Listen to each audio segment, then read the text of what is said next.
नमस्कार दोस्तों, कैसे हैं आप सब। आशा करता हूं आप सभी प्रसन्न और स्वस्थ होंगे तथा लगातार सीख रहे होंगे। मैं Prem, assistant professor PSMPG college geography department Kannauj आपका स्वागत करता हूं अपने यूट्यूब चैनल लर्न ज्योग्राफी में। दोस्तों, इससे पहले वाले वीडियो में हमने बात की थी कि महासागरीय जल परिसंचरण क्या होता है, लहरें कितनी प्रकार की होती हैं, लहरों का महत्व क्या होता है। उनको हमने अलग अलग आधारों पर वर्गीकरण करके देखा था। ठीक है दोस्तों, अब हम बात करते हैं आज के वीडियो में महासागरीय धाराओं की।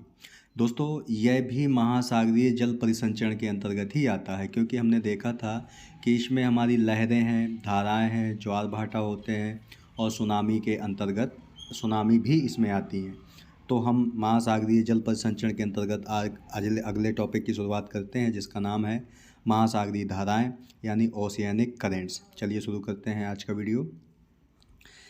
सबसे पहले देख लेते हैं महासागरीय धाराएं होती क्या हैं। एक निश्चित दिशा में महासागरीय जल के प्रवाहित होने की गति को धारा कहते हैं। ठीक है दोस्तों, यहाँ पे निश्चित दिशा और गति होती है किसकी, महासागरीय जल की। ठीक है, कोरियालिस बल, इसको हमने देखा था कि पृथ्वी के घूर्णन के कारण पृथ्वी अपने अक्ष पर पश्चिम से पूर्व दिशा में घूमती है, तो उसके कारण एक बल उत्पन्न होता है जिसे कोरियालिस बल कहते हैं, के प्रभाव से उत्तरी गोलार्ध की धाराएं अपनी दाहिनी ओर तथा दक्षिणी गोलार्ध की धाराएं अपनी बाईं ओर प्रवाहित होती हैं। ये आप देख लेंगे।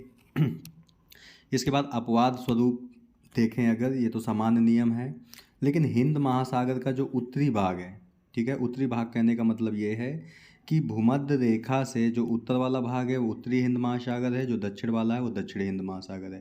तो यहाँ पे किसकी बात कर रहा है, हिंद महासागर के उत्तरी भाग की, यानी कि भूमध्य रेखा से उत्तर वाले भाग की, जहाँ इनकी दिशा मानसूनी हवाओं की दिशा में परिवर्तन के साथ बदल जाती है। मानसूनी हवाओं का मतलब है जिन हवाओं में 6 महीने के अंतर्गत दिशा में परिवर्तन होता है, अर्थात 6 महीने स्थल से जल की ओर तथा 6 महीने जल से स्थल की ओर प्रवाहित होती हैं।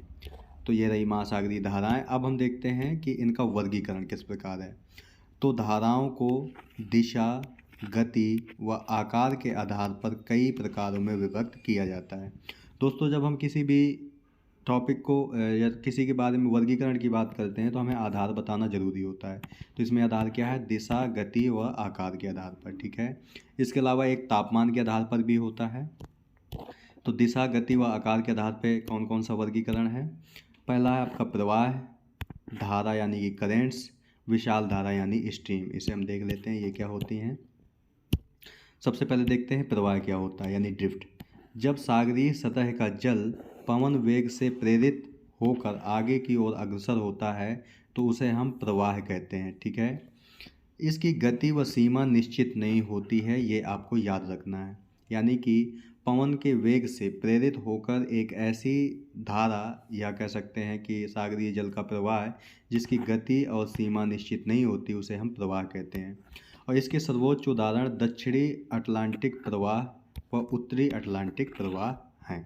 ठीक है दोस्तों, इसके बाद अगला आपका धारा यानी जिसे करेंट्स कहते हैं। जब सागर का जल एक निश्चित दिशा में, उसमें हमने क्या देखा था, निश्चित दिशा नहीं थी, न गति निश्चित थी। ठीक है, इसमें क्या है, निश्चित सीमा के अंतर्गत निश्चित दिशा की ओर वो तीव्र गति से अग्रसर होता है तो उसे धारा कहते हैं। ये आपको याद रखना है। इसकी निश्चित सीमा होती है, निश्चित दिशा होती है और तीव्र गति से प्रवाहित होती है अगर सागरीय जल, तो उसे हम धारा कहते हैं। इसकी गति प्रवाह से अधिक होती है। ठीक है, इसके बाद है आपका विशाल धारा। इसे भी हम देख लेते हैं। विशाल धारा क्या होता है आपका, यानी स्ट्रीम। जब सागर का अत्यधिक जल धरातलीय नदियों के समान एक निश्चित दिशा में गतिशील होता है, यानी कि बड़ी मात्रा में जल जब नदियों के समान एक निश्चित दिशा में गतिशील होता है तो उसे विशाल धारा कहते हैं यानी स्ट्रीम कहते हैं। इसकी गति सर्वाधिक होती है। ठीक है, जैसे गल्फ स्ट्रीम इसका प्रमुख उदाहरण है। तो अगर हम प्रवाह, धारा और विशाल धारा की बात करें, सबसे गति किसकी अधिक होती है, तो विशाल धारा की यानी स्ट्रीम की गति सर्वाधिक होती है। ठीक है दोस्तों, इसके बाद अगला वर्गीकरण है तापमान के आधार पे। ठीक है, वो वाला वर्गीकरण था आपका दिशा, गति व आकार के आधार पे। ठीक है, ये है आपका तापमान के आधार पे। तो तापमान के आधार पर महासागरीय धाराओं को 2 भागों में बांटा गया है। नंबर 1 गर्म धाराएं यानी वार्म करेंट्स, और ठंडी धाराएं यानी कोल्ड करेंट्स। ठीक है, तो देख लेते हैं ये क्या होती हैं आपकी। जो धाराएं विषुवत रेखा से ध्रुवों की ओर प्रवाहित होती हैं वे गर्म होती हैं, और जो ध्रुवों से विषुवत रेखा की ओर बहती हैं वो ठंडी होती हैं। यानी कि जैसे आपकी ये भूमध्य रेखा है, तो और ये ध्रुव है आपका, ये उत्तरी ध्रुव है, ये दक्षिणी ध्रुव है।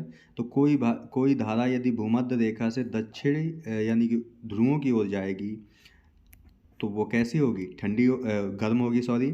और जो धारा ध्रुवों से भूमध्य रेखा की ओर आएगी यानी कि विषुवत रेखा की ओर आएगी तो वो कैसी होगी, ठंडी होगी। ठीक है दोस्तों, आपको ये याद रखना है दोस्तों कि जब हम धारा को किसी आधार पर वर्गीकरण करते हैं तो उस धारा में हमें उन चीज़ों को शामिल ही करना होता है। जैसे हमने दिशा, आकार व गति के आधार पर अगर वर्गीकृत किया है तो हमें प्रवाह में गति बतानी पड़ेगी, दिशा बतानी पड़ेगी और उसका आकार बताना पड़ेगा। ठीक है, उसी प्रकार अगर तापमान के आधार पर वर्गीकृत किया गया है तो हमें धारा को तापमान के आधार पर बताना होगा कि वो ठंडी है कि गर्म है। ठीक है, आगे देखते हैं। सागरीय जल धाराओं की उत्पत्ति, ओरिजिन ऑफ ओशियनिक करेंट्स, यानी कि धाराओं की उत्पत्ति होती क्यों है। धाराओं की उत्पत्ति एवं उनकी गति को प्रभावित करने के लिए निम्नलिखित कारकों को उत्तरदायी माना जाता है। यानी कि उत्तरदायी कारक कौन से हैं जो सागरीय जल धाराओं की उत्पत्ति करते हैं। जैसे आपका है पृथ्वी का गुरुत्वाकर्षण, सॉरी यहाँ पे पृथ्वी का घूर्णन होगा, पृथ्वी का घूर्णन। ठीक है दोस्तों, इसके साथ साथ महासागरीय कारक कौन कौन से हैं। तापक्रम हो गया आपका यानी तापमान, लवणता, घनत्व, बर्फ़ का पिघलना, ये भी कारण महासागरीय जल की उत्पत्ति के हैं। ठीक है, इसके अलावा बाह्य सागरीय कारक यानी कि वायुमंडल से जो संबंधित हैं, जैसे वायुमंडलीय दाब, पवन, वर्षा या वाष्पीकरण, सूर्य तप, ये भी उत्पत्ति करते हैं। धाराओं में परिवर्तन या सुधार लाने वाले कारक भी होते हैं कुछ, जैसे तट की दिशा व आकार। ठीक है, मौसम में परिवर्तन, नितल की स्थलाकृति, ये भी परिवर्तन लाते हैं। ये क्वेश्चन दोस्तों बन चुका है एक बार कि धाराओं में परिवर्तन लाने वाला कारक निम्नलिखित में कौन सा नहीं है। तो ठीक है, तो ये तो सब हैं, तट की दिशा व आकार, मौसम में परिवर्तन व नितल की स्थलाकृति। ठीक है, तो ये आपको माइंड में रखना है अपने।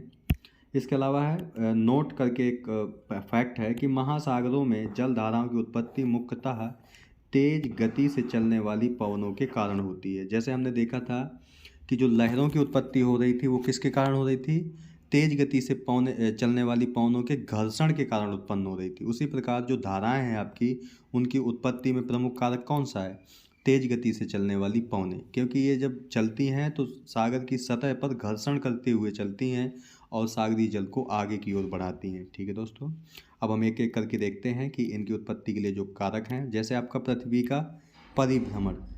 ठीक है दोस्तों, सबसे पहला आपका पृथ्वी की परिभ्रमण गति, यानी कि परिभ्रमण का मतलब होता है पृथ्वी जो अपने अक्ष पर घूम रही है पश्चिम से पूर्व दिशा में, वो आपका परिभ्रमण है। और परिक्रमण का मतलब होता है कि जब पृथ्वी सूर्य के चारों ओर परिक्रमा करती है तो उसे परिक्रमण गति कहते हैं। ठीक है, तो पृथ्वी अपनी धुरी पर पश्चिम से पूर्व की ओर घूमती है। ठीक है, और महासागरों का जल तरल होने के कारण ठोस पृथ्वी का साथ नहीं दे पाता है तथा पीछे छूट जाता है। ठीक है, इससे जल में विपरीत गति उत्पन्न होती है तथा वह पूर्व से पश्चिम की ओर धारा के रूप में प्रवाहित होने लगता है।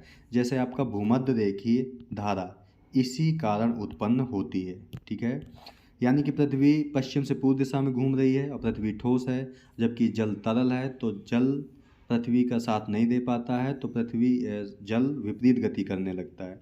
यानी कि पृथ्वी पश्चिम से पूर्व घूमती है तो जल पूर्व से पश्चिम घूमने लगता है, जिससे वह धारा की उत्पत्ति होती है, जैसे आपका भूमध्य रेखीय धारा। ठीक है, इसके अलावा पृथ्वी की परिभ्रमण गति का प्रभाव सागरीय धाराओं की दिशा पर भी पड़ता है। उत्तरी गोलार्ध में धाराएं दाहिनी ओर तथा दक्षिणी गोलार्ध में बाईं ओर मुड़ जाती हैं। ठीक है, इसमें विक्षेपक बल यानी विक्षेपण बल की स्पष्ट भूमिका होती है। विक्षेपण बल मतलब कोरियालिस बल। ठीक है, यानी पृथ्वी की घूर्णन गति के कारण जो उत्पन्न होता है। ठीक है, इसके बाद अगला है वायुदाब। वायुदाब अधिक होता है जहाँ पर वहाँ जल तल नीचा रहता है, ठीक है। और जहाँ पर कम वायुदाब होता है वहाँ पर जल तल ऊंचा होता है, ठीक है। इससे जो जल होता है, आपको पता है कि जल हमेशा ऊंचे से नीचे स्थानों की ओर जाता है, ठीक है। तो जल तल यानी कि ऊंचे जल तल से नीचे जल तल की ओर धाराएं चलने लगती हैं, जिससे जल की धारा की उत्पत्ति होती है। मान लीजिए यहाँ पर 80 मिलीबार अगर वायुदाब है, यहाँ पर 100 मिलीबार है अगर वायुदाब, यहाँ पर 80 है, तो धाराएं जाहिर सी बात है 100 से 80 की ओर प्रवाहित होंगी। पौने 100 से 80 की ओर प्रवाहित होंगी। जबकि जो जल होगा, चूँकि यहाँ पर दाब ज़्यादा है तो यहाँ पर जल तल नीचे हो जाएगा और ये ऊपर हो जाएगा, तो जो धारा है वह 80 से 100 की ओर प्रवाहित होगी, ठीक है। इसके बाद है अगला आपका पवन। सागरों के ऊपर चलने वाली पवन अपने साथ जल को बहाकर ले जाती है, क्योंकि पवनें जब चलती हैं तो सागरीय सतह पर वह रगड़ खाते हुए यानी घर्षण करते हुए चलती हैं, जिससे वो जल को आगे की ओर प्रवाहित करती हैं, जिससे आपकी जलधारा की उत्पत्ति होती है, ठीक है। इसके बाद है वाष्पीकरण व वर्षा यानी precipitation and rainfall evaporation and rainfall. जिन सागरों में वाष्पीकरण अधिक होता है उनका तल नीचे रहता है, ठीक है। जबकि अधिक वर्षा वाले सागरों का तल अपेक्षाकृत ऊंचा रहता है एवं ऊंचे जल से नीचे जल तल की ओर धाराएं चलने लगती हैं, जिससे आपकी जलधारा की उत्पत्ति होती है।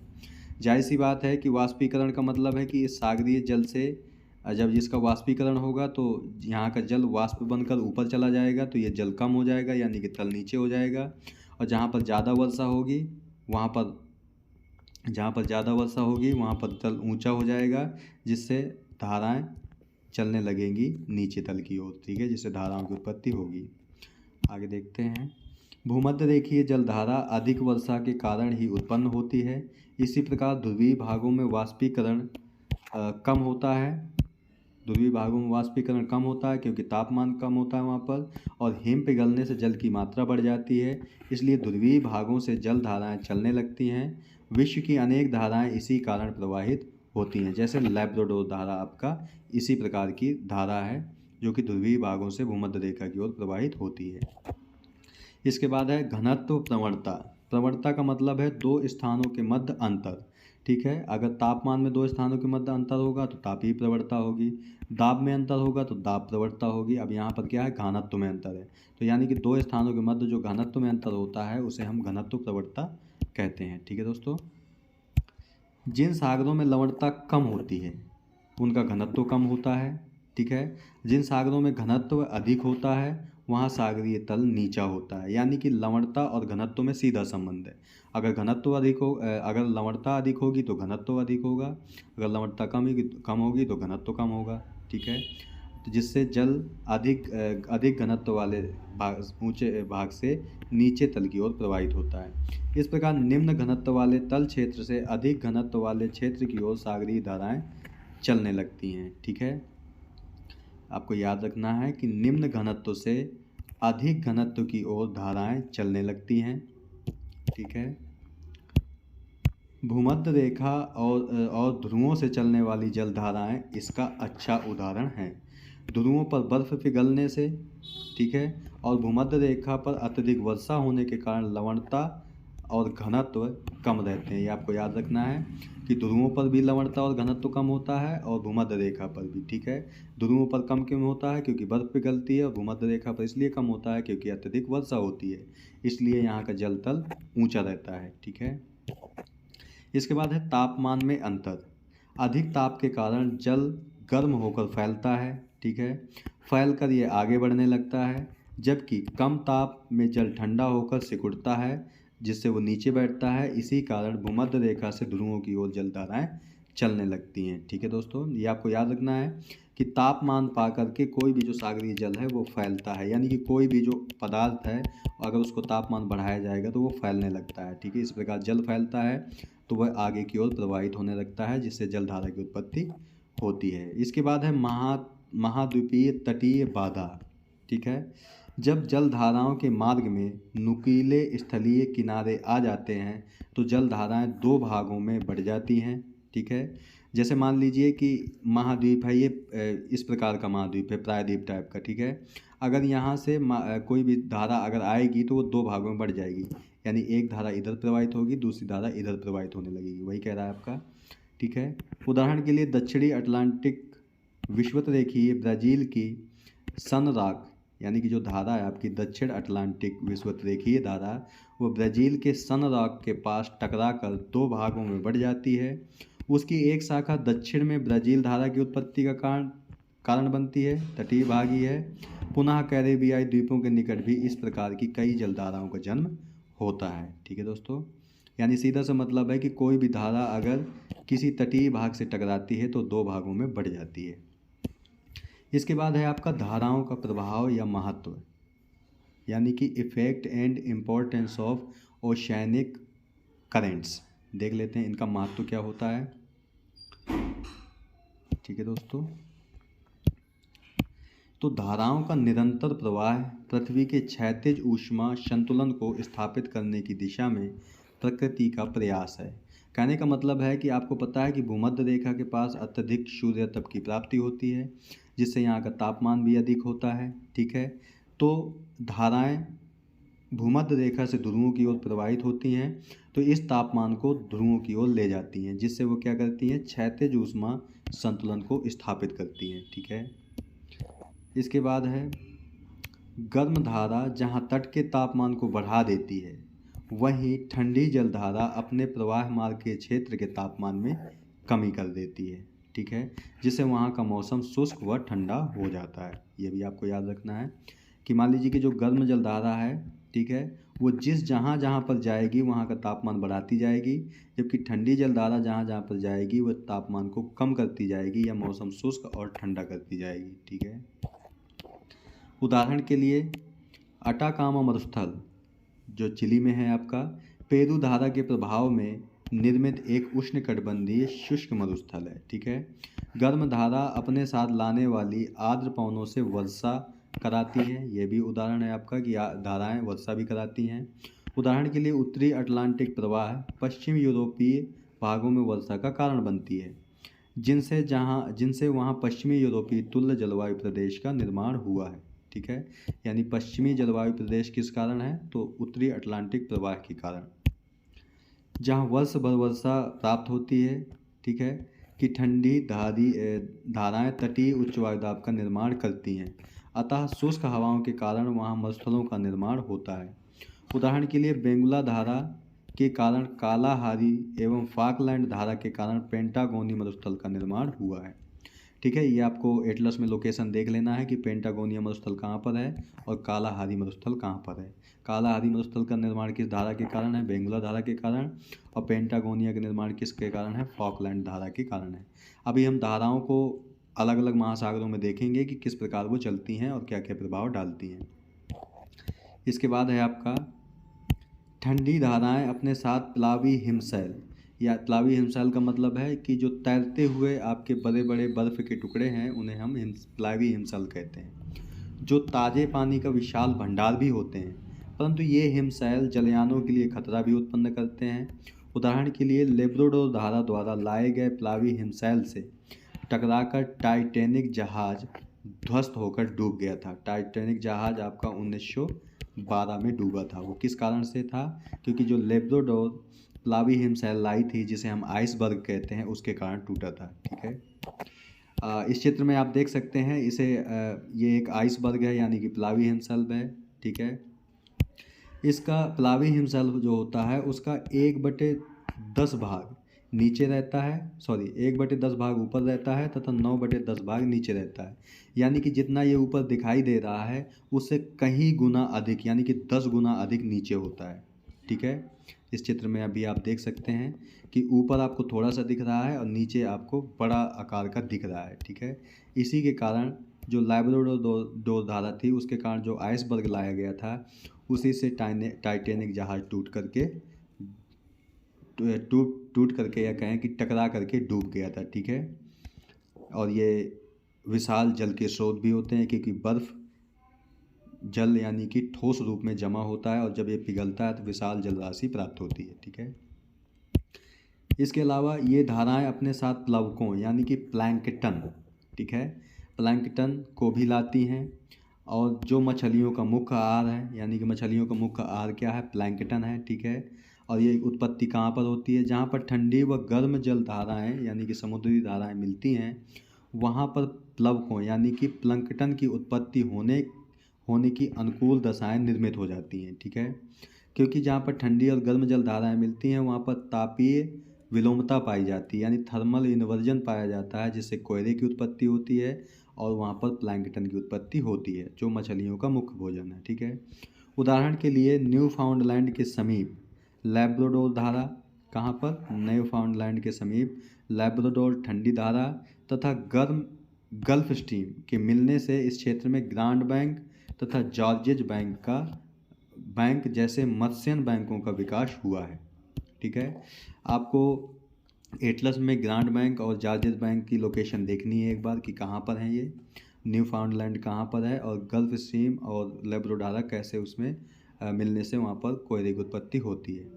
पेरू तट के पास एंकोवीज मछलियों का वितरण भी पेरू या हम्बोल्ट धारा से संबंध रखता है, यानी कि पेरू को धारा को हम्बोल्ट की धारा भी कहते हैं, क्योंकि ये उनके लिए प्लैंकटन लाती हैं, ठीक है।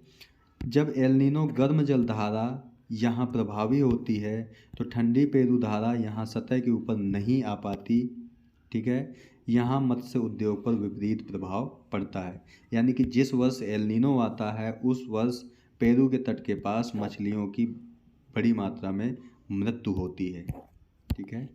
प्लैंकटन को इस डायग्राम के माध्यम से दिखाया गया है।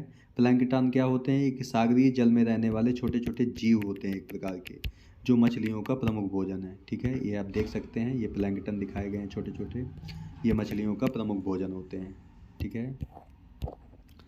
इसके बाद अगला है आपका, गर्म एवं ठंडी धाराएं आपस में मिलती हैं तो तापमान का व्युत्क्रमण होता है, यानी थर्मल इन्वर्जन की दशाएं बन जाती हैं, जिससे घने कोहरे की स्थिति बन जाती है, जिससे जलयानों के यातायात में बाधा भी पहुंचती है। क्योंकि कोहरे में आपको पता है कि कोहरा दृश्यता को प्रभावित करता है, यानी कि अगर जब कोहरा होता है तो हम दूर की वस्तु नहीं देख पाते हैं।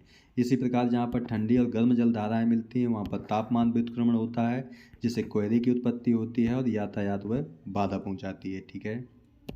आगे देखते हैं, सागरीय धाराएँ समुद्र में विशाल महामार्ग की भांति भी होती हैं, जिसका समुद्री जलयान सामान्यतः अनुसरण करते हैं। यानी कि धारा अगर पश्चिम से पूर्व बह रही है और कोई जलयान इसी का अनुसरण करता है तो वह आराम से तीव्र गति से आगे बढ़ता हुआ चला जाता है, और जबकि अगर विपरीत अनुसरण करता है, यानी कि अगर पश्चिम से पूर्व जा रही है और कोई जलयान इसी धारा में पूर्व से पश्चिम बढ़ता है तो उसे कठिनाइयों का सामना करना पड़ता है, ठीक है दोस्तों। आगे देखते हैं हम, गर्म जल धाराओं के कारण ही ध्रुवीय क्षेत्रों के बंदरगाह पर हिम नहीं जम पाते हैं, वे वर्ष भर खुले रहते हैं, ठीक है। यानी अगर आपसे कोई पूछे कि ध्रुवीय क्षेत्रों के बंदरगाह वर्ष भर खुले रहते हैं क्यों, तो वे गर्म जल धाराओं के कारण खुले रहते हैं, ठीक है। उदाहरण के लिए उत्तरी अटलांटिक प्रवाह एवं उनकी शाखाओं के प्रभाव से पश्चिमी यूरोप के अधिकतर बंदरगाह वर्ष भर खुले रहते हैं। नॉर्वे इस धारा से सर्वाधिक लाभ की स्थिति में रहता है। रूस का मुर्मुस्क बंदरगाह, इसकी आप लोकेशन देख लेंगे एटलस में, रूस का मुर्मुस्क बंदरगाह ध्रुवीय प्रदेश में होने के बावजूद इस धारा के प्रभाव के कारण वर्ष भर खुला रहता है, ठीक है। यानी कि मुर्मुस्क बंदरगाह जो रूस में है वो क्यों खुला रहता है वर्ष भर, क्योंकि ये अटलांटिक प्रवाह, उत्तरी अटलांटिक प्रवाह के संपर्क में आता है, और उत्तरी अटलांटिक प्रवाह आपकी गर्म जल धारा है, ठीक है। इसी कारण मुर्मुस्क बंदरगाह ध्रुवीय क्षेत्र में होने के बावजूद भी वर्ष भर खुला रहता है, ठीक है दोस्तों। कुछ धाराओं को अब दिखाया गया है कि कौन कौन सी जल धाराएं हैं आपकी, ठीक है, वो इस आप डायग्राम में देख सकते हैं। जैसे आपकी ये गल्फ स्ट्रीम ये है, ठीक है, ये आपकी अलास्का की धारा है। यहाँ पर जो रेड कलर से दिखाई गई हैं ये गर्म जल धाराएं हैं, और जो ब्लैक कलर से दिखाई गई हैं वो ठंडी धाराएं, ठीक है। जैसे बेंगुला की धारा आपकी ये रही, ब्राज़ील धारा गर्म है, ये चल रही है। पूर्वी ऑस्ट्रेलिया धारा ये है आपकी, कोरेशियो की धारा ये है, अगुलहास की धारा गर्म है तो ये रही है आपकी, ठीक है। और पश्चिमी ऑस्ट्रेलियन धारा ठंडी है, ये चल रही है। लैब्राडोर धारा आपकी ये रही, ठीक है। और आपका दक्षिणी अटलांटिक प्रवाह ये है, उत्तरी अटलांटिक प्रवाह आपका ये है, ठीक है दोस्तों। तो अभी हम नेक्स्ट वीडियो में अलग अलग महासागरों में धाराओं के बारे में पढ़ेंगे, तो आप इस थोड़ा सा देख लीजिए बस। इस डायग्राम के माध्यम से विभिन्न सारी धाराओं को दिखाया गया है, महासागरीय धाराओं को। इसमें आप देख सकते हैं गल्फ स्ट्रीम धारा, फ्लोरिडा की धारा, अलास्का धारा, कैलिफोर्निया की धारा, कैनी धारा, इरमिंजर की धारा, ठीक है दोस्तों। इसके साथ साथ आपकी है नॉर्वे की धारा, रेनेल धारा, सोमालिया धारा, सुशिमा कुरेशियो की धारा, मोजाम्बिक धारा, ब्राज़ील धारा, ठीक है, अग्लेहास धारा, बेंगुला की धारा, फाकलैंड धारा, पश्चिमी ऑस्ट्रेलिया धारा, पूर्वी ऑस्ट्रेलिया धारा, ठीक है। तो ये बहुत सारी धाराएं हैं आपकी, ठीक है। इन्हें हम अलग अलग वीडियो में अलग अलग महासागरों पर जब बात करेंगे तो और अब अच्छे से आपको आसानी होगी याद करने में, ठीक है। इस चित्र में भी वही धाराएं दिखाई गई हैं आपको, ठीक है। अब कुछ धाराएं हैं जो अलग अलग महासागरों में है, ठीक है। तो ये प्रशांत महासागर की धाराएं हैं कुछ, तो उत्तरी प्रशांत महासागर की धाराएं हैं और दक्षिणी प्रशांत महासागर की धाराएं हैं, ठीक है। जैसे विषुवतरेखीय धारा जो गर्म है, उत्तरी प्रशांत धारा जो गर्म है, अलास्का की धारा गर्म है, और दक्षिणी प्रशांत में बात करें तो दक्षिण विषुवतरेखीय धारा गर्म है आपकी, विपरीत विषुवतरेखीय धारा ये भी गर्म है, पूर्वी ऑस्ट्रेलिया धारा ये भी गर्म है आपकी, ठीक है। इसके अलावा कुरेशियो की धारा गर्म धारा है, अलोशियन धारा गर्म है, कैलिफोर्निया की धारा ठंडी है, ओकथस्क धारा ठंडी है, ओएशियो की धारा ठंडी है, इसे क्यूराइल की धारा भी कहते हैं, ठीक है। एल नीनो धारा गर्म है, केल्विन धारा गर्म है, दक्षिणी प्रशांत प्रवाह ठंडा है, पेरू एवं हम्बोल्ट की धारा ठंडी है, लानीना भी ठंडी जलधारा है आपकी। एल नीनो और लानीनो के बारे में हमने सेपरेट वीडियो में क्लाइमेटोलॉजी के अंतर्गत देखा है, अगर आपने वो वीडियो नहीं देखा तो आप एक बार जाकर के देख सकते हैं। ऐसे ही आपका अटलांटिक महासागरीय धाराएं हैं कुछ, उनको भी देख लेते हैं। उत्तर विषुवतरेखीय धारा जो गर्म है, एंटिलीज की धारा ये भी गर्म है, फ्लोरिडा धारा ये भी गर्म है, दक्षिण विषुवतरेखीय धारा दक्षिणी अटलांटिक में चलती है, विपरीत विषुवतरेखीय धारा ये भी गर्म है, ब्राज़ील धारा ये भी गर्म है आपकी। इसके अलावा कुछ और हैं, जैसे गल्फ स्ट्रीम धारा गर्म है, नॉर्वे की धारा गर्म है, कैरेबियन धारा गर्म है, इरमिंजर की धारा, इरनिंगर की धारा गर्म है आपकी, गिनी तट धारा गर्म, फाकलैंड धारा ठंडी है, बेंगुला की धारा ठंडी है, पश्चिमी पवन प्रवाह तथा दक्षिणी अटलांटिक प्रवाह आपका ठंडे होते हैं। इसके अलावा कुछ हिंद महासागर की धाराएं हैं, देख लेते हैं ये कौन कौन सी हैं आपकी। उत्तरी हिंद महासागर और दक्षिणी हिंद महासागर। ये उत्तरी और दक्षिणी को हमेशा आपको याद रखना है कि किसी भी महासागर में उत्तरी का मतलब है भूमध्य रेखा से उत्तर वाला पार्ट और दक्षिणी का मतलब है भूमध्य रेखा से दक्षिण वाला पार्ट, ठीक है। तो उत्तरी हिंद महासागर में कौन कौन सी हैं? उत्तर विषुवतरेखीय धारा, प्रति विषुवतरेखीय धारा, उत्तर पूर्वी मानसून धारा, दक्षिण पश्चिम मानसून धारा, ठीक है। ये सब गर्म है। दक्षिण विषुवतरेखीय धारा ये भी गर्म है, मेडागास्कर धारा गर्म है, मोजाम्बिक धारा गर्म है, पश्चिमी पवन प्रवाह ये आपका ठंडा है, ठीक है। और एक चित्र के माध्यम से यहाँ पर भी दिखाने की कोशिश की गई है कि महासागरें कितने प्रकार की हैं आपकी, ठीक है। जैसे इसमें दिखाया गया है आपको अटलांटिक महासागरीय धाराएं, अटलांटिक को दो भागों में बांटा गया है, उत्तरी अटलांटिक, दक्षिणी अटलांटिक, फिर आपको ये दिखाया गया है, ठीक है। इसकी बात हमने की है। अगर आपको स्क्रीनशॉट आप ले सकते हैं इसका और आप आराम से इसे देख सकते हैं एक बार, ठीक है। प्रशांत महासागर की धाराओं को दिखाया गया है, उत्तरी प्रशांत की महासागर की धाराएं, दक्षिणी प्रशांत महासागर की धाराएं, ठीक है। यहाँ पर हिंद महासागर की धाराओं को दिखाया गया है, उत्तरी हिंद महासागर की धारा तथा दक्षिणी हिंद महासागर की धाराएं, ठीक है दोस्तों। इसके बाद है कुछ ठंडी, जैसे कि आप इतनी सारी धाराओं को याद करने के लिए आपको ट्रिक भी इस्तेमाल कर सकते हैं। जैसे एक ट्रिक यहाँ पर लिखी गई है, इसी के अनुसार आप कई सारी ट्रिकें बना सकते हैं जिससे आपको आसानी से याद हो जाएंगी। जैसे ठंडी जल धाराओं के बारे में एक ट्रिक है, उसे मैं बता देता हूँ आपको। हम बोले ग्रीन बगुला क्यों केला फेंक रहा है, ये आपकी ट्रिक है। तो हम बोले का मतलब हमबोल्ट धारा, ठीक है। और इसे आप हमबोल्ट धारा को पेरू की धारा भी कहते हैं, ये आपको याद रखना है, ठीक है। हम बोले, हम से हमबोल्ट धारा तथा वो से लेब्राडोर धारा, ठीक है। ग्रीन का मतलब ग्रीनलैंड की धारा, ये सब ठंडी धारा है, ये आपको याद रखना है। बगुला मतलब बेंगुला की धारा, ठीक है। क्यों का मतलब क्यूराइल धारा। अब केला का मतलब कैलिफोर्निया की धारा। एफ का मतलब यानी कि फेंक रहा है, एफ का मतलब फाकलैंड की धारा, ये भी ठंडी है आपकी, ठीक है। और ए का मतलब है ओखटस्क की धारा, और के का मतलब है कनारी की धारा। ये आपकी ठंडी धाराएं हैं, ठीक है।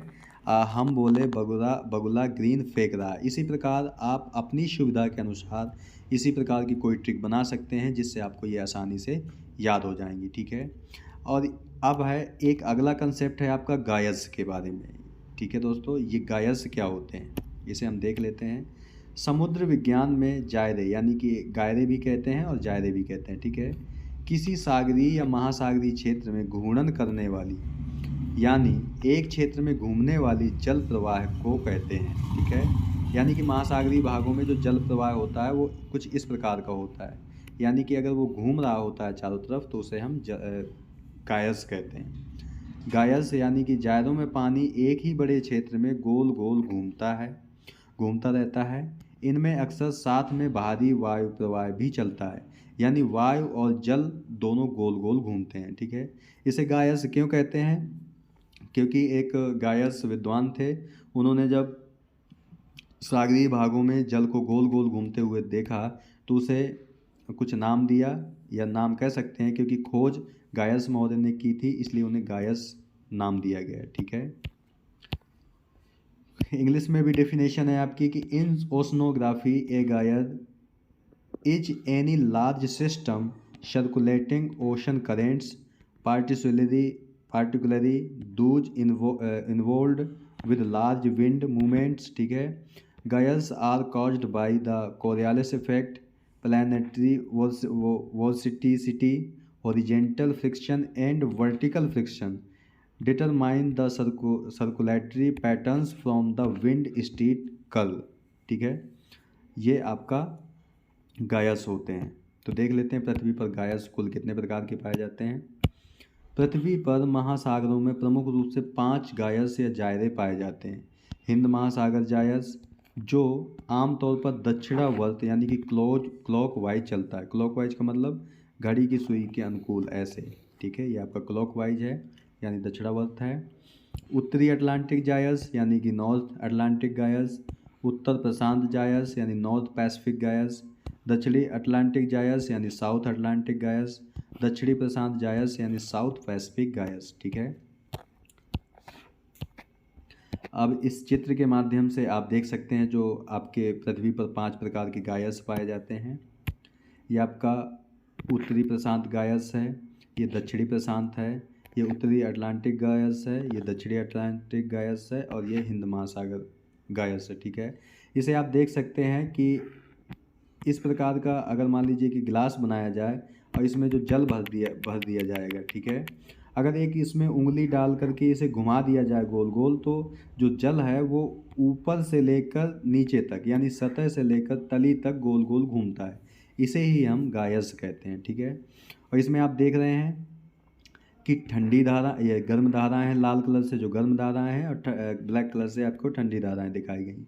यानी कि गर्म और ठंडी धाराएं मिलकर एक गोल प्रकार का चक्कर लगाती हुई प्रवाहित होती हैं, इन्हीं को हम गायस कहते हैं, ठीक है। ये आप याद रखेंगे।